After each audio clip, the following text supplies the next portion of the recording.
Амар Хайям. Гаяс ад-Дин Абуль-Фатх ибн Ибрахим Амар Хайям Нишапури родился 18 мая 1048 года в Нишапуре.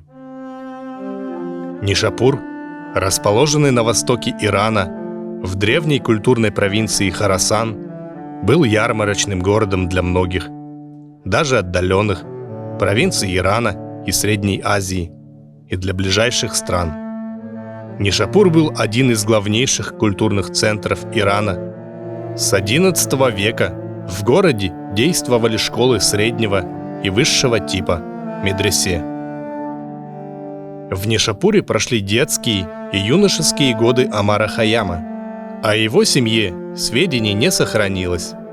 Прозвище Хайям, что означает «палаточник», «палаточный мастер», позволяет высказать предположение, что его отец принадлежал к ремесленным кругам. Во всяком случае, семья располагала достаточными средствами, чтобы предоставить сыну возможность многолетней серьезной учебы. Амар Хайям учился сначала в Нишапурском медресе, имевшем в это время славу аристократического учебного заведения, готовящего крупных чиновников для государственной службы. Затем продолжал образование в Балхе и Самарканде. Он овладел широким кругом точных и естественных наук, развитых в его время: математикой, геометрией, физикой, астрономией. Специально изучал философию, теософию, корановедение, историю, правоведение и весь комплекс филологических дисциплин, входящих в понятие средневековой образованности, был начитан в родной поэзии, знал в совершенстве арабский язык и арабскую литературу, владел основами стихосложения. Амар Хайям был искусен в астрологии и врачевании, профессионально изучал теорию музыки. Он ознакомился с достижениями античной науки, трудами Архимеда, Эвклида, Аристотеля, переведенными на арабский язык. Хайям не только великолепно на память знал Коран, но мог дать толкование любого аята этой главной книги мусульман. Поэтому даже ведущие теологи Востока не считали зазорным для себя обращаться к нему за консультациями. Отсюда, вероятно, титул «Плечо веры». Однако его идеи не вписывались в ортодоксальный ислам.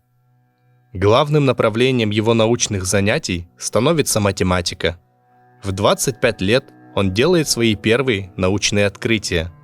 Математический труд, трактат о доказательствах проблем алгебры и ал-Мукабалы, написанный им в Самарканде в 60-е годы XI века, приносит Амару Хайяму славу выдающегося ученого. Ему стали оказывать покровительство меценатствующие правители. Правители XI века соперничали между собой в блеске своей свиты, переманивая друг у друга образованных царедворцев, а самые могущественные просто требовали передать к их двору прославившихся ученых и поэтов. Научная деятельность Амара Хайяма протекала сначала в Бухаре, при дворе караханидского принца Хакана Шамс ал-Мулка. Летописцы XI века отмечают, что бухарский правитель окружил Амара Хайяма почетом и сажал его рядом с собой на трон. К этому времени стремительно выросла и утвердилась огромная империя великих сельджуков, выходцев из кочевого туркменского племени агузов.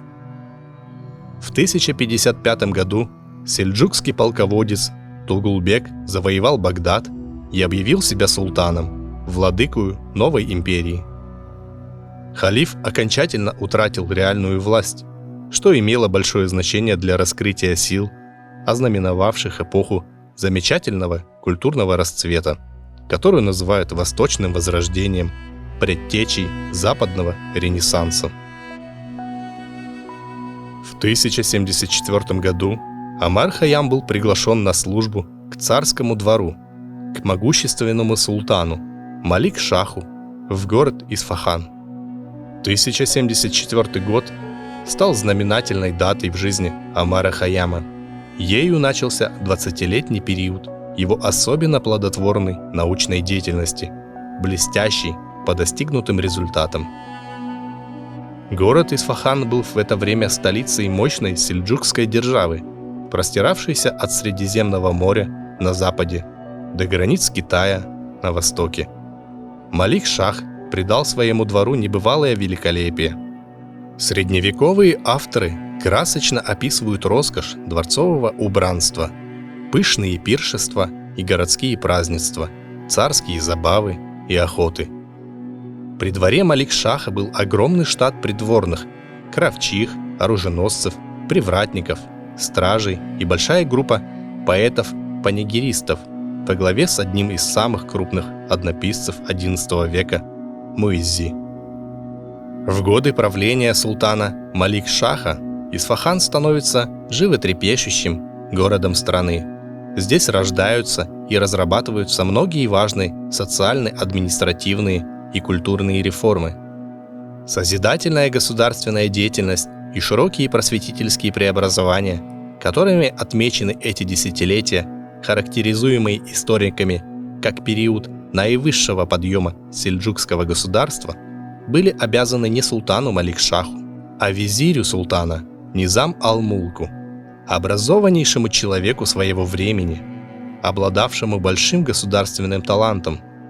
Он сумел обуздать своеволие завоевателей и установить в покоренных странах на длительный срок относительный порядок и спокойствие, необходимые для мирного труда земледельцев и ремесленников. Он покровительствовал развитию науки, открыл в Исфахане и в других крупнейших городах Багдаде, Басре, Нишапуре, Балхе, Мерве, Герате учебно-научные академии. По имени визира они повсеместно назывались Низамия. Для Исфаханской академии Низам ал-Мулк возвел величественное здание возле самой пятничной, главной мечети и пригласил в Исфахан для преподавания в ней известных ученых из других городов. Исфахан, славившийся ценнейшими собраниями рукописных книг, обладающий прочными культурными традициями, становится при Низам аль-Мулке активно действовавшим научным центром с влиятельной группой ученых. Достаточно сказать, что в Исфахане провел значительную часть жизни в начале XI века Абу Али ибн Сина, гениальный Авиценна, читавший лекции в одном из исфаханских медресе. Омар Хайям стал почетным приближенным султана. Легенда говорит, что Низам ал-Мулк предложил Хайяму управлять Нишапуром и всей прилегающей областью. Хайям ответил, что не умеет управлять людьми, приказывать и запрещать. И тогда Низам ал-Мулк назначил Хайяму годовое жалование в 10 тысяч золотых динаров, дабы он беспрепятственно мог заниматься наукой. Омар Хайям был приглашен султаном Малик-Шахом по настоянию Низам ал-Мулка для управления дворцовой обсерваторией. Собрав у себя при дворе лучших астрономов века и выделив крупные денежные средства для приобретения самого совершенного оборудования, султан поставил перед Омаром Хайямом задачу разработать новый календарь. В Иране и Средней Азии в XI веке существовало одновременно две календарные системы: солнечный домусульманский зороастрийский календарь и лунный, привнесенный арабами вместе с исламизацией населения. Обе календарные системы были несовершенны. Солнечный зороастрийский год насчитывал 365 дней. Поправка на неучитываемые дробные части суток корректировалась только раз в 120 лет, когда ошибка вырастала уже в целый месяц. Лунный же мусульманский год в 355 дней был совершенно непригоден к практике сельскохозяйственных работ. В течение 5 лет Омар Хайям вместе с группой астрономов вели научные наблюдения в обсерватории, и к марту 1079 года ими был разработан новый календарь, отличавшийся высокой степенью точности. Этот календарь, получивший название по имени заказавшего его султана, Малик-Шахова летоисчисления, имел в своей основе 33-летний период, включавший 8 високосных годов. Високосные годы следовали 7 раз через 4 года и 1 раз через 5 лет. Приведенный расчет позволил временную разницу предлагаемого года по сравнению с тропическим годом, исчисляющимся в 360,2422 десятитысячных дня, свести к 19 секундам. Следовательно, календарь, предложенный Омаром Хайямом, был на 7 секунд точнее ныне действующего григорианского календаря, разработанного в XVI веке, где годовая ошибка составляет 26 секунд. Хайямовская календарная реформа с 33-летним периодом оценивается современными учеными как замечательное открытие. Однако она не была в свое время доведена до практического внедрения. В долгие часы работы в обсерватории, которая была одной из лучших в это время, Омар Хайям вел и другие астрономические исследования. На основе многолетних наблюдений за движением небесных тел он составил астрономические таблицы Малик-Шаха, Зинджи Малик-Шахи. Эти таблицы были широко распространены на средневековом Востоке. До наших дней они, к сожалению, не сохранились. Астрономия в эпоху Омара Хайяма была неразрывно связана с астрологией, которая входила в средние века в число наук особой практической необходимости. Омар Хайям входил в ближайшую свиту Малик-Шаха, то есть в число его надимов-советников, и, разумеется, практиковал при царском дворе как астролог. Слава Омара Хайяма как астролога-прорицателя была очень велика. Однако его современник, поэт Низами Арузи Самарканди, писал: «Хотя я был свидетелем предсказаний доказательства истины Омара, однако в нем самом я не видел никакой веры в предсказания по звездам». В Исфахане при дворе Малик-Шаха Омар Хайям продолжает заниматься математикой. В конце 1077 года он завершил геометрический труд – трактат об истолковании трудных положений Эвклида. Математическое сочинение Омара Хайяма, их сохранилось до наших дней 2. Первое – уже упомянутый алгебраический трактат, написанный еще в 60-е годы, содержали теоретические выводы чрезвычайной важности. Впервые в истории математических дисциплин Хайям дал полную классификацию основных видов уравнений – линейных, квадратных, кубических, и разработал теорию решения кубических уравнений. Именно Омару Хайяму принадлежит заслуга первой постановки вопроса о связях геометрии с алгеброй. Хайям обосновал теорию геометрического решения алгебраических уравнений, что подвело математическую науку к идее переменных величин. Книги Омара Хайяма долгие века оставались неизвестными европейским ученым, создателям новой высшей алгебры и неевклидовой геометрии, и они были вынуждены заново пройти долгий и нелегкий путь, который за 5-6 веков до них уже проложил Омар Хайям. Еще один математический труд Хайяма «Трудности арифметики», содержание этой своей ранней работы, не дошедшей до нашего времени, Хайям излагает в алгебраическом трактате, был посвящен методу извлечения корней любой степени из целых чисел. В основе этого метода Хайяма лежала формула, получившая впоследствии название бинома Ньютона. Также только по ссылкам, имеющимся в сочинениях Хайяма, известно, что его перу принадлежал оригинальный трактат, разрабатывающий математическую теорию музыки. В исфаханский период Омар Хайям занимался и проблемами философии, с особой тщательностью изучая огромное научное наследие Авиценны. Некоторые его сочинения Омар Хайям перевел с арабского языка на фарси, проявив своего рода новаторство.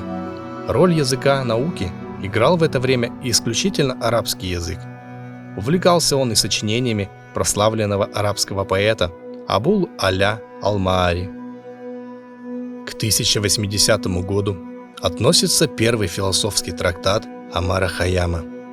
Трактат о бытии и долженствовании. Он был написан в ответ на письмо имама и судьи Фарса, одной из южных провинций Ирана. Судья предлагал царю философов Запада и Востока Абул-Фатху ибн Ибрахиму Хайяму объяснить, как он понимает мудрость Аллаха в сотворении мира и человека и признает ли необходимость молитв. Это обращение к Хайяму, идеолога ислама, было вызвано распространившимся уже в это время антиисламскими высказываниями авторитетного ученого. Письмо имело своей целью побудить Омара Хайяма выступить с открытым признанием основных религиозных положений ислама. В ответном трактате Омар Хайям заявил себя учеником и последователем Авиценны. Высказал свои суждения с философских позиций восточного аристотелианства. Признавая существование Бога как первопричины всего сущего, Хайям утверждал, однако, что конкретный порядок явлений не результат божественной мудрости, а определяется в каждом частном случае законами самой природы. Взгляды Хайяма, заметно расходившиеся с официальной мусульманской догматикой, были изложены в трактате сдержанно и конспективно, эзоповым языком недомолвок и иносказаний. 20-летний относительно спокойный период жизни Омара Хайяма при дворе Малик-Шаха оборвался в конце 1092 года, когда при невыясненных обстоятельствах скончался султан. За месяц до этого был убит Низам Аль-Мулк. Смерть этих двух покровителей Омара Хайяма средневековые источники приписывали исмаилитам. Исмаилизм – это религиозно-политическое движение, которое в данную эпоху было направлено против тюркской знати. Лидер наиболее радикального крыла этого движения, Хасан Сабах, в 1090 году захватил горную крепость Аламут на севере Ирана и сделал ее базой широкомасштабной деятельности. Его приверженцы были известны под названием хашишины. Слово это в европейском варианте произношения, звучавшее «ассасины», вошло в некоторые европейские языки в значение «убийцы». Такова была их слава. Таинственны и страшны рассказы о жизни Исфахана в это время, когда развернули свою деятельность хашишины с их тактикой мистификации, перевоплощений, ловушек и тайных убийств. Низам Аль-Мулк был зарезан исмаилитом, проникшим к нему под личиной дервиша, странствующего мусульманского монаха, а Малик-Шах тайно отравлен. После смерти Малик-Шаха исмаилиты терроризировали исфаханскую знать. Страх перед тайными убийствами, наводнившими город, порождал подозрения, доносы и расправы. Началась ожесточенная борьба за власть. Империя начала разваливаться. Положение Омара Хайяма при дворе Туркан-Хатун, вдовы Малик-Шаха, пошатнулось. Султанша, не жаловавшая Низам Аль-Мулка, не испытывал доверия к его приближенным. Омар Хайям продолжал еще некоторое время работать в обсерватории, однако уже не получал ни поддержки, ни прежнего содержания. Одновременно он выполнял при Туркан-Хатун обязанности астролога и врача. Хрестоматийным стал рассказ об эпизоде, связанном с полным крушением придворной карьеры Омара Хайяма. Некоторые биографы относят его к 1097 году. Болел ветряной оспой младший сын Малик-Шаха Санджар, и лечивший его Омар Хайям имел неосторожность высказать сомнения в жизнеспособности 11-летнего мальчика. Слова, сказанные визиру, были подслушаны слугой и доведены до ушей больного наследника. Санджар, ставший впоследствии султаном, правившим сельджукским государством с 1118 по 1157 год, на всю жизнь затаил неприязнь к Омару Хайяму. Исфахан после смерти Малик-Шаха вскоре потерял свое положение царской резиденции и главного научного центра. Обсерватория пришла в запустение и была закрыта. Столица была перенесена в Хорасан, в город Мерв. Омар-Хайям навсегда оставляет двор и возвращается в Нишапур. В Нишапуре Омар-Хайям прожил до последних дней жизни, лишь иногда покидая его для посещения Бухары или Балха, и еще раз ради длительного путешествия, паломничества в Мекку к мусульманским святыням. Хайям вел преподавание в Нишапурском медресе, имел небольшой круг близких учеников, изредка принимал искавших встречи с ним ученых, участвовал в научных диспутах. Продолжая исследования в области точных наук, он пишет в эти годы физический трактат об искусстве определения количества золота и серебра в сплавах из них. Трактат этот, как его оценивают специалисты в наши дни, имел для своего времени большое научное и практическое значение. Сохранились свидетельства только 2 человек, лично знавших Омара-Хайяма. Оба они – его младшие современники, писатель и поэт Низами Арузи Самарканди и историк Абу эл-Хасан Али Бейхаки, хорасанец по происхождению. Встречи, о которых упоминают эти известные авторы XII века, относятся к нишапурскому периоду жизни Хайяма, годам его старости. Низами Арузи близко общался с Хайямом и причислял себя к его ученикам и восторженным последователям. Вспоминая о встречах с ним в Балхе в 1112-1114 годах, Низами Арузи с величайшим пиететом именует Хайяма «доказательство истины», тем более почетным, что именно этим прозвищем был награжден средневековыми авторами Авиценна. Бейхаки вспоминает, как подростком он впервые увидел Омара-Хайяма. Называя его уважительно имам, то есть духовный вождь, он с восхищением говорит о нем как о человеке, обладающем феноменальной памятью и необычайно широкой научной эрудицией. Вот один из коротких рассказов Бейхаки. Однажды в Исфахане он внимательно прочел одну книгу 7 раз подряд и запомнил ее наизусть. А возвратившись в Нишапур, он продиктовал ее, и когда сравнили это с подлинником, между ними не нашли большой разницы. Бейхаки отмечает резкость Омара-Хайяма и его замкнутость, и то, что он был скуп в сочинении книг и преподавании. В этом коротком высказывании трагическая коллизия научной судьбы Омара-Хайяма, выдающегося ученого Средневековья. Свои блестящие знания, намного опередившие его эпоху, замечательный мыслитель Востока лишь в малых долях смог изложить в сочинениях и передать ученикам. Чтобы судить о том, сколь нелегка была вообще участь средневекового ученого, мы располагаем свидетельством самого Омара-Хайяма.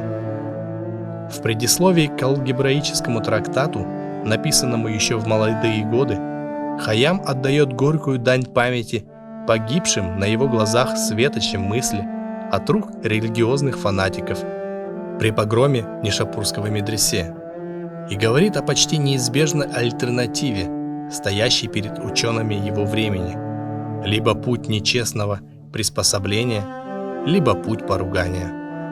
Приведем доподлинные слова Омара-Хайяма. Я не мог подобающим образом ни приложить моих стараний к работе подобного рода, ни посвятить ей дополнительных размышлений, так как мне сильно мешали невзгоды общественной жизни. Я был свидетелем гибели людей науки, число которых сведено сейчас к незначительной кучке. Настолько же мало, насколько велики их бедствия, на которые суровая судьба возложила большую обязанность посвятить себя в эти тяжелые времена совершенствованию науки и научным исследованиям. Но большинство тех, которые в настоящее время имеют вид ученых, переодевают ложь в истину, не выходят из границ обмана и бахвальства, заставляя служить знания, которыми они обладают, корыстным и недобрым целям. А если встречается человек, достойный по своим изысканиям истины и любви к справедливости, который стремится отбросить суетность и ложь, оставить хвастовство и обман, то он делается предметом насмешки и ненависти. Последний период жизни Омара Хайяма был чрезвычайно труден, сопряжен с лишениями и тоской, порожденной духовным одиночеством. К славе Хайяма, как выдающегося математика и астронома, прибавилась в эти нишапурские годы крамольная слава вольнодумца и вероотступника. Философские взгляды Хайяма вызывали злобные раздражения ревнителей ислама. Научно-философское наследие Омара Хайяма невелико. В отличие от своего предшественника Авиценны, Хайям не дал целостной, разработанной им философской системы. Трактаты Хайяма затрагивают лишь отдельные, правда, из числа важнейших, вопросы философии. Некоторые из сочинений были написаны, как и упомянутый выше первый философский трактат, в ответ на просьбу отдельных духовных или светских лиц. До нашего времени сохранилось 5 философских сочинений Хайяма. Кроме трактата о бытие и долженствовании, еще ответ на 3 вопроса: необходимость противоречия в мире, детерминизм и вечность, свет разума о предмете всеобщей науки, трактат о существовании и книга по требованию обо всем сущем. Все они кратки, лаконичны, занимают иногда несколько страниц. Столкновение с духовенством приняло столь опасный для Омара Хайяма характер, что он вынужден был в уже немолодые годы совершить долгий и трудный путь паломничества в Мекку. Источники так и пишут: чтобы сохранить глаза, уши и голову, шейх Омар Хайям предпринял хадж. Путешествие к святым местам в ту эпоху длилось иногда годами. На какое-то время Омар Хайям поселился в Багдаде, где преподавал в академии Низамия. По возвращению из хаджа Омар Хайям поселился в уединенном доме в деревушке под Нишапуром. По словам средневековых биографов, он не был женат и не имел детей. Хайям жил замкнуто, испытывая чувство постоянной опасности из-за непрекращающихся преследований и подозрений. Год смерти Омара Хайяма неизвестен. Самые вероятные даты его кончины принято считать 1123 год. Из глубины XII века дошел до нас рассказ о последних часах Хайяма. Абул-Хасан Бейхаки слышал его от одного из его родственников. Омар Хайям в этот день внимательно читал книгу исцеления Авиценны. Дойдя до раздела «Единое и множественное», он вложил зубочистку между 2 листами и попросил позвать необходимых людей, чтобы сделать завещание. Весь этот день он не ел и не пил. Вечером, окончив последнюю молитву, поклонился до земли и сказал: «О Боже, Ты знаешь, что я познал Тебя по мере моей возможности. Прости меня. Мое знание Тебя – это мой путь к Тебе». И умер. Приведу в заключение рассказ о посещении могилы Омара Хайяма его почитателям Низами Арузи Самарканди. В году 1113 в Балхе, на улице работорговцев, пишет Низами Арузи, в доме Абу Саида Джарре остановился хаджа имам Хайям и хаджа имам Музафар из Физари, а я присоединился к услужению им.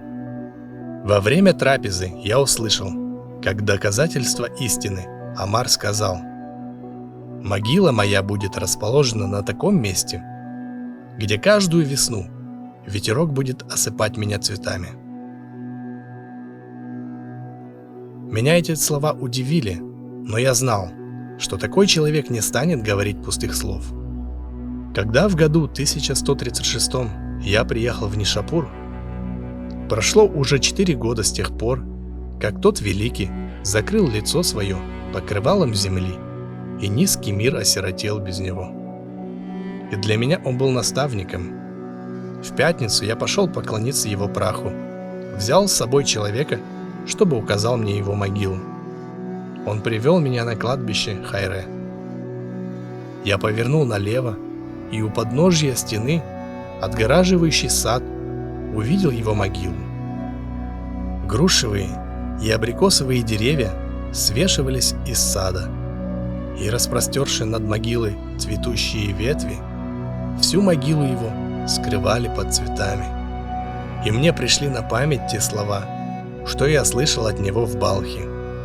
И я разрыдался, ибо на всей поверхности земли я не увидел бы для него более подходящего места. Бог святой и Всевышний, да уготовит ему место в райских кущах милостью своей и щедростью. Омар Хайям писал исключительно рубаи. Так на Востоке называли четверостишья, в которых рифмовались первая, вторая и четвертая или все 4 строфы.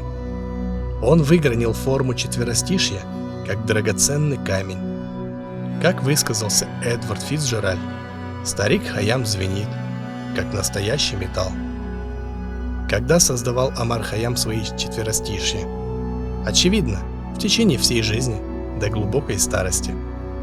Он никогда не писал хвалебных от правителям, даже когда имел все основания для этого. Рубаи не считались серьезной формой поэзии, и современниками, как поэт, Омар Хайям не признавался.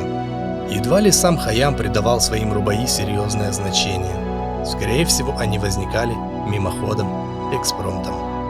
Творчество Хайяма – это одно из удивительных явлений в истории культуры народов Средней Азии и Ирана, и, пожалуй, всего человечества.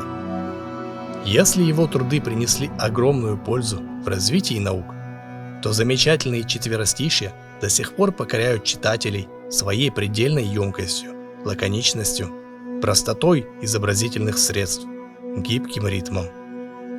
О поэзии Омара Хайяма исследователи судят по-разному. Некоторые считают, что поэтическое творчество было для него просто забавой, которой он предавался в свободное от основных научных занятий время. И все же рубаи Хайяма, не зная ни временных, ни национальных границ, переживали века и династии, дошли до наших дней. Маленькая книжечка живет на его родине, в соседних странах, во всем мире, переходит из рук в руки, из дома в дом, из страны в страну, из века в век, будоражит мысли, заставляет людей размышлять и спорить о мире, о жизни, о счастье, срывает маску благочестия со святош ханжей. Хайям страстно желал переустройства мира и делал для этого все, что в его силах. Открывал законы природы, устремлял взгляды на звезды, вникал в тайны мироздания и помогал людям освободиться от духовного рабства. Однако в творчестве Хайяма немало сложных и противоречивых проблем. Ученый, который в области математики, астрономии и физики сумел уйти намного вперед своего времени, отставал в понимании законов развития человеческого общества. В результате этого поэт, встретивший в жизни много трудностей, о которые одна за другой разбивались его благородные мечты, переживший немало трагических моментов, в ряде своих рубаи уступает место фатализму, говорит о непредотвратимости судьбы, порой впадает в пессимизм. Скептическое отношение к жизни на земле, отрицание этой жизни, отшельничество было широко распространено на средневековом Востоке. Однако даже в тех четверостишьях Хайяма, в которых на первый взгляд очень сильны пессимистические мотивы, мы в подтексте видим горячую любовь к реальной жизни и страстный протест против ее несовершенства. Творчество Хайяма – еще одно доказательство того, что в средние века, в период инквизиции, всеобщего гнета духовное развитие человеческого общества не останавливалось и не могло остановиться. Научное и литературное наследие Омара Хайяма служило и служит человеку, являясь яркой страницей в культуре народов мира.